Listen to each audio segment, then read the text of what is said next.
ज्याला वाटतं आपल्याला लय बैल पळतोय लय बैल पळतोय त्यानं एकदा फक्त माझ्या संग पायरा करावं. वासरू जर कमी पळलं तर त्या बैलवाल्याला वासरू मी देणार. पब्लिकच्या कडनं गाडी होती, वासराच्या अंगावर पब्लिक होतं, वासरानं गुंजभर फाटी सोडली नाही. नमस्कार, तुमचा परिचय द्या आधी सगळा. मी विश्वजित नामदेव गोरड, बचेरी सरपंच. गाव कुठलं? बचेरी गाव, तालुका माळशिरस, जिल्हा सोलापूर. गेल्यानंतर तुम्हाला सांगेन की अशी 4-5 बैल झाली ती पिस्तूलच्या हाताखाली गेली ती की पिस्तूलनं 2 टांग्यानं मागे टाकली ती. म्हणजे मला त्या गोष्टीचा गर्व वाटतोय. माझं भविष्यात वासरू पळू न पळू, पण आज तरी मला गर्व आहे की 19 महिन्याचा बच्चा असताना त्यानं चांगली कामाला लावली ती. आणि या तुमच्या मीडियाच्या माध्यमातून एकच सांगतो, ज्याला वाटतं आपल्याला लय बैल पळतोय त्यानं एकदा फक्त माझ्या संग पायरा करावं. वासरू जर कमी पळलं तर त्या बैलवाल्याला वासरू मी देणार. कमी पळलं तर मला एवढा माझ्या वासरावर विश्वास आहे. आणि मी वासरांना सिद्ध करून दावले की बाबा असं काय मी बोगस बोलतोय अशातला भाग नाही.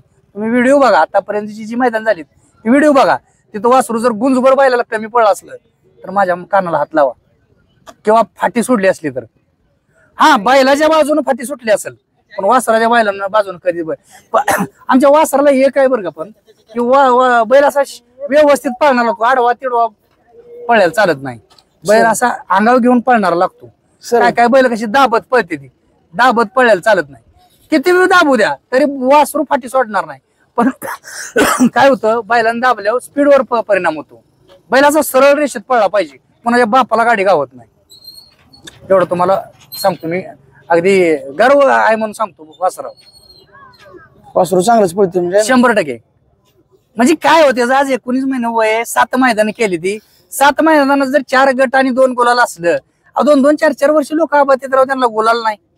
हा बरं, असं काय मी पैसे गुंतवले ते घरच्या गाईच आहे आणि 2 मला गुलाल दिले ते, अजून काय पाहिजे. लोकांनी खांद्यावर घेऊन मला नाचवलं. 19 महिन्याचा आहे. हा, 19 महिन्याचा आहे. कसं पळतो नेमकं खालनं पुढपर्यंत? अहो, सुरुवातीला तर लय तडाख आहे त्याला. सुरुवातीला 100-150 फूट असलं गाडी नेते ना. आतापर्यंत तुम्ही 7 मैदान चेक करा, 200 फूट 1 नंबरलाच गाडी आहे. मध्ये थोडं गॅप घेते परत तोंडाला सगळं निकाल त्याचं. आतापर्यंत जेवढं निकाल घेतले तर ओव्हरटेक करून तोंडालाच निकाल घेतले ते. सुरुवातीला बी नेट करते आणि परत फाटीस पैसे आले बी नेट जोरात करते. मग काय होतं, पहिलं जरा जुळणार. आता मी काय माहिती आहे, महत्वाचं आहे, प्रत्येक बैलगाडा मालक आपल्या बैलाचं गुणगानच गात असतो. आणि तुम्हाला जर वाटत असेल मी माझ्या वासराचं गुणगान गातोय, तुम्ही व्हिडिओ बघा, माझं प्रत्येक गटाचा व्हिडिओ बघा, प्रत्येक मैदानाचा व्हिडिओ बघा. वासरू कमी पडलंय का बघा. अक्षरशः 5 ओढलं तर पब्लिकच्या कडनं गाडी होती, वासराच्या अंगावर पब्लिक होतं, वासरानं गुंजभर फाटी सोडली नाही. सातेवाडी मैदानात, सॉरी 5 ओढ मैदानात, म्हणजे पब्लिक 9 नंबर तासावर पब्लिक निम्या फाटी होतं. शेवटी मोरे सरकार म्हणलं की पब्लिक लोकांचं वाटोळ करू नका, एखादा बैल घ्या मग तुम्हाला समजेल. तरी वासरू गुंजभर फाटी सोडलं नाही. म्हणजे वासराला वळण चांगला आहे. पिस्तूल 007 वासरू दोन्ही खांदे, पण आम्ही शक्यतो डावीनच पळवतो. का डावी फिट चांगलं पळतं ना डावीनं. आता पण गुलाल कुठे जायचं वासराचं आपल्या? पुजारवाडीला पहिलंच मैदान होतं, पहिल्याच मैदानात गुलाल भेटला. जवळजवळ 700 गाडी होती, त्या 700 गाडीत 3रा नंबर आलता. त्यानंतर परत हिंद केसरी मैदान माळशिरसला, तिथं गट काढला. सेमीत टाकाटाकीत विषय गेला. तर नंतर गोंदावल्यात बी मैदान होतं, तिथं बी गट काढला आणि पावसामुळं बक्षीस वाटून दिलं आम्हाला. त्यानंतर तो ह्याला पुजारवाडीला परत तिथं आमच्या तिथंच 2रं मैदान होतं, तिथं बी गट काढला. बैल जर पुरला का नाही तर वासरू 100% गुलाल करतय. फक्त बैल वासराच्या 2 पावलं पुढे पळायला पाहिजे. ही काय विषय? ह्यो काय विषय म्हणजे बैल पळला पाहिजे. म्हणजे काय होतंय, वासराला वाढवून बैल पळला पाहिजे. हो, आतापर्यंत जेवढं पैर झालं तेवढं असं सामान झालं. सावकार म्हणून तेवढा बैल होता, तेवढा बघा चांगला पळला आणि त्यानं गुलाल बी करून दिला सावकारनं. थोडक्यात आमच्या वासराचा सावकार गुरुज आहे. होय का? हो. तुम्हाला नाद कुठं लागला का बैलगाडीचा? मला असा नाद बैलगाडीचा नव्हता, वासरू घरच्याच गायचा आहे. आणि घरच्या गायचं वासरू होतं. आणि आम्हाला कशी गाडी झुकते ते अजूनही मला माहित नाही. ते निमगावला माझे मित्र आहेत, राजू गायकवाड, रोहित मगर, ह्यांच्याकडे मी वासरू सांभाळायला दिलं. त्यांनी ह्याला शिकवलं, चांगलं पळायला लागलं. माझा शक्यतो ओमप्रकाश मोहिते गाडीचे नाहीत का, प्रसिद्ध बैलगाडा मालक आहेत. पण त्यांनी मी म्हणलं वडील आमचं रडायला लागलं वासरू विकायचं म्हणल्यावर. मग मी त्यांना सांगितलं बाबा वडील रडायला लागलं. मग त्यांनी मला सांगितलं की वासरू भविष्यात तुमचं लय नाव करणार आहे, वासरू विकू नका, आणि विकायचं ज्या दिवशी विकायचं असेल त्या दिवशी मला सांगा. ते माणूस प्रामाणिक होता, त्यानं प्रामाणिकपणे सांगितलं फक्त शक्यतो विकू नका, तुम्हाला नशिबानं मिळालेली लक्ष्मी आहे.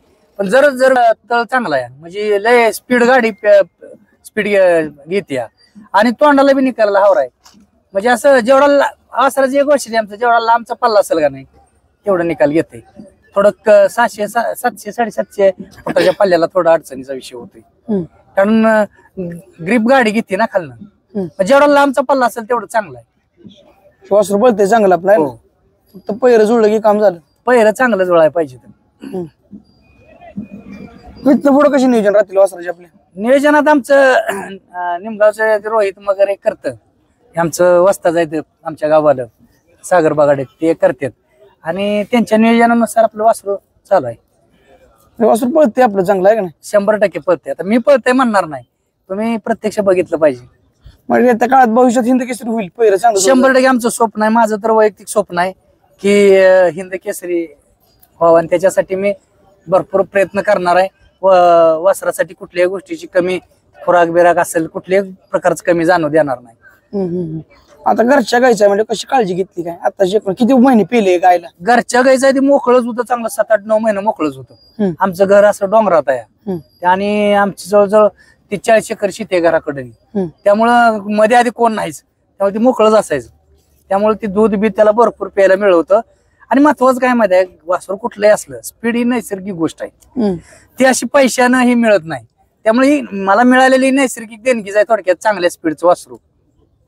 तुम्ही जोपासलं पाहिजे आता नाही पुढे. हा जोपासलं पाहिजे, आणि पहिरं महत्वाचं चांगलं केलं पाहिजे. तर आणि तुम्हाला वाटतं एखादा जर पायरा चांगला झाला तर तुम्ही काय करू शकता?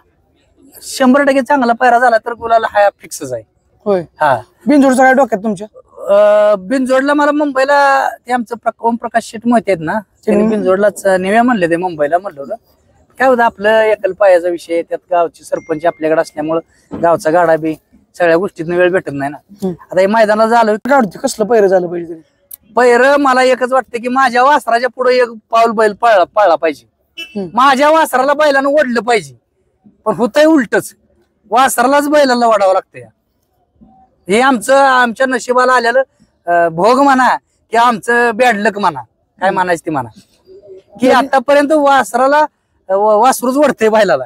आणि आज विशेष म्हणजे ऐका, आज गाडी न बांधता वासरू पळवली तरी टाकाटाकीत 2 नंबरला गाडी उतरली. गाडी चांगली पडली ना.